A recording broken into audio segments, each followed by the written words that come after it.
Thank you, Madam Chair. If I may borrow an expression from Mr. Newhouse. My, this is one terrific bill.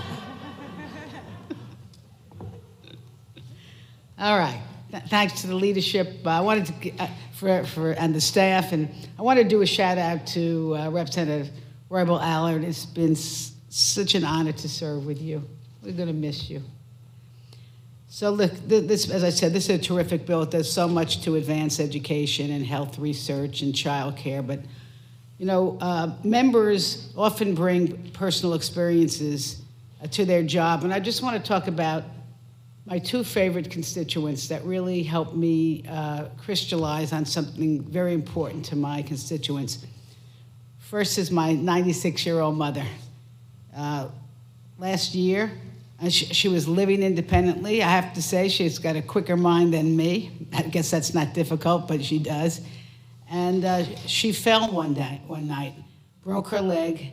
I watched her go through hospitalization and rehabilitation, and now she is in an assisted living facility. I mean, the doctor said she was one of the lucky ones because she recovered, although she has lost her independence. And I think if you go back home and you just talk to your constituents, you are going to find so many people who have fallen and have had either injuries or real changes in their life because of their fall. So I started to do a little research.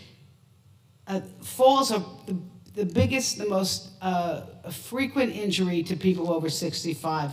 36 million falls a year, 32,000 lead to death, and millions to injuries, and a lot of very psychological effects and changes in their activities of daily living, even people now not wanting to even leave their home. And the medical expenses related to falls is an astonishing $50 billion on our health system, $50 billion.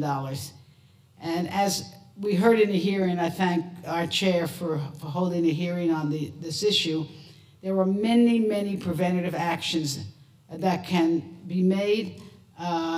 And really shockingly, the federal investment in fall prevention, despite the fact of the huge impact on the cost of falls, the federal investment has been minuscule. So I want to again thank this committee, our subcommittee. We are making new large investments to support and scale up fall prevention programs.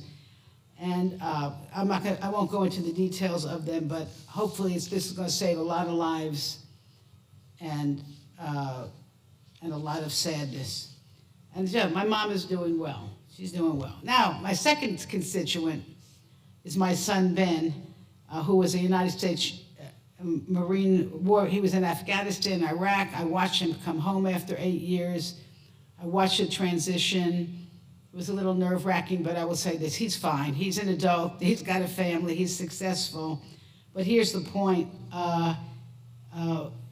What I realized is that these young people who are coming home from the military have to go through a transition. And this bill also now invests again in student veteran centers at colleges and universities. And these are centers where veterans coming out of the military can go to, and it helps them with mentoring and financial counseling and tutoring, because they go through a lot of different experiences than someone who's just coming out of high school. So I want to again thank our subcommittee for putting this in, and I yield back, Madam Chair.